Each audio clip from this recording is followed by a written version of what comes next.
శాంతి. మురళీ రవళి. ఈరోజుటి మురళిలోని కొన్ని మధుర మహావాక్యాలు. తేదీ 9/5/2024. బాబా చెప్తున్నారు, మధురమైన పిల్లల్లారా, ఎవ్వరి నామరూపాలలోనూ చిక్కుకోవద్దు. ఇది అత్యంత కఠినమైన వ్యాధి. అంతర్ముఖులుగా అయ్యి నాలో ఈ వ్యాధి ఎంతగా ఉంది అని పరిశీలించుకోండి మరియు నామరూపాల వ్యాధి నుండి ముక్తులుగా అవ్వండి. నామరూపాల జబ్బును సమాప్తము చేసుకునేందుకు ఒక్క తండ్రితో సత్యమైన ప్రేమను ఉంచుకోండి. స్మృతి చేయు సమయములో బుద్ధి నలువైపులా పరిగెడుతూ దేహదారుల స్మృతి వస్తూ ఉంటే తండ్రికి నిజము చెప్పండి. సత్యమును తెలపటం వలన తండ్రి క్షమిస్తారు. సర్జన్ వద్ద ఎప్పుడూ నామరూపాల జబ్బును దాచిపెట్టకండి. బాబాకు వినిపించినందున జాగ్రత్త వహిస్తారు. బుద్ధి ఎవరి నామరూపాలలోనైనా తగులుకొని ఉంటే తండ్రితో బుద్ధి జోడింపబడదు. అటువంటి వారు సేవకు బదులుగా డిస్సర్వీస్ చేస్తారు, తండ్రిని నిందింపచేస్తారు.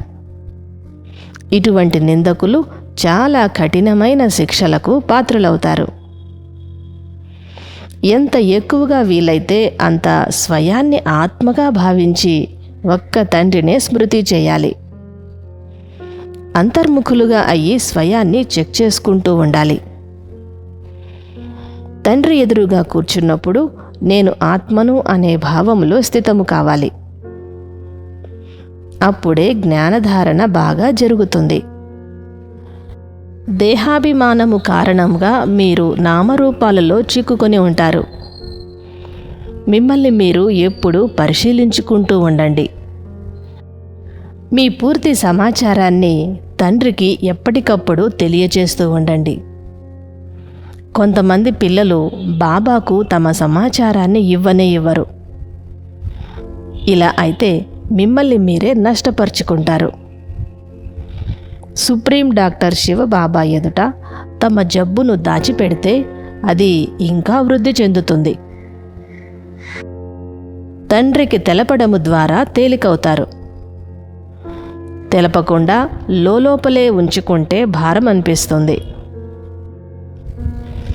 బాబా చెప్తున్నారు, పిల్లలు, ఈ జ్ఞానధారణలో మీకు హృదయ స్వచ్ఛత చాలా అవసరము.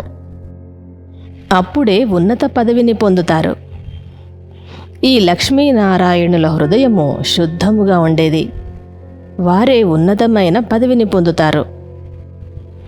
సత్యయుగములో రాజుల నుండి పేదల వరకు పదవులు నంబరు వారీగా ఉంటాయి. 16 కళ సంపూర్ణంగా ఉన్న దేవతలే పునర్జన్మలలోనికి రావటం వలన 14 కళల వారిగా అయ్యారు. ఈ విధంగా కళలు తగ్గుతూ ఇప్పుడు పూర్తిగా కళలు దిగజారిపోయాయి. మీరు ద్వాపర యుగములోనికి ప్రవేశించగానే పూర్తిగా వికారులుగా అయిపోతారు. మరలా ఆయుష్ కూడా తగ్గిపోతుంది.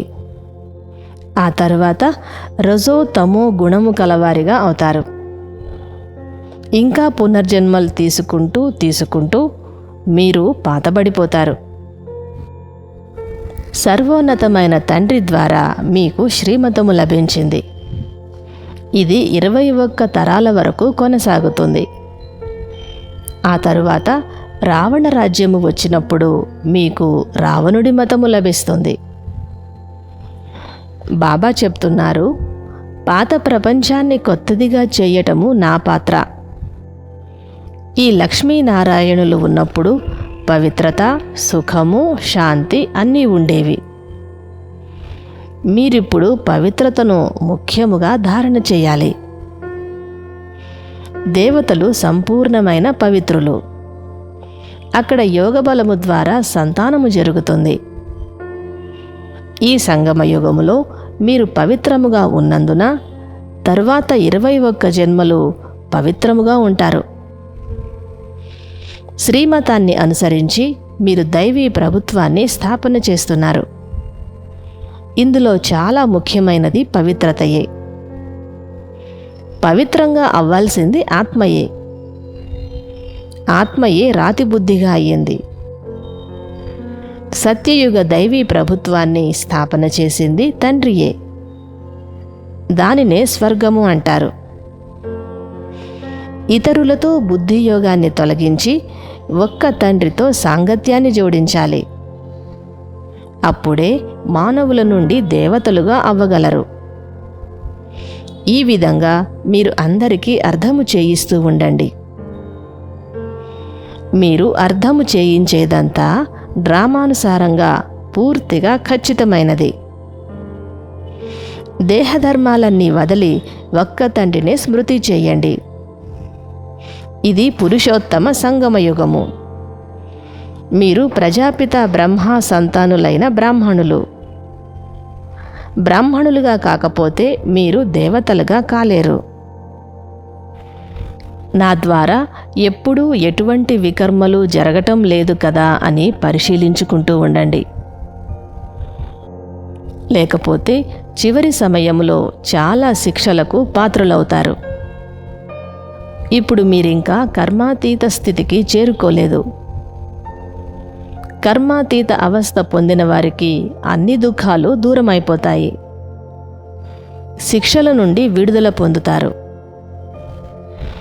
ఆత్మాభిమానులుగా ఉన్నవారు అందరినీ సోదరులుగానే చూస్తారు. శరీరం అనే విషయమే ఉండదు. ఆత్మగా తయారైతే శరీరముపై ఆకర్షణ ఉండదు. అందుకే ఇది చాలా ఉన్నతమైన స్థితి అని తండ్రి చెప్తున్నారు. సోదరి సోదరునిలో చిక్కుకొని పోతే చాలా డిస్సర్వీస్ జరుగుతుంది.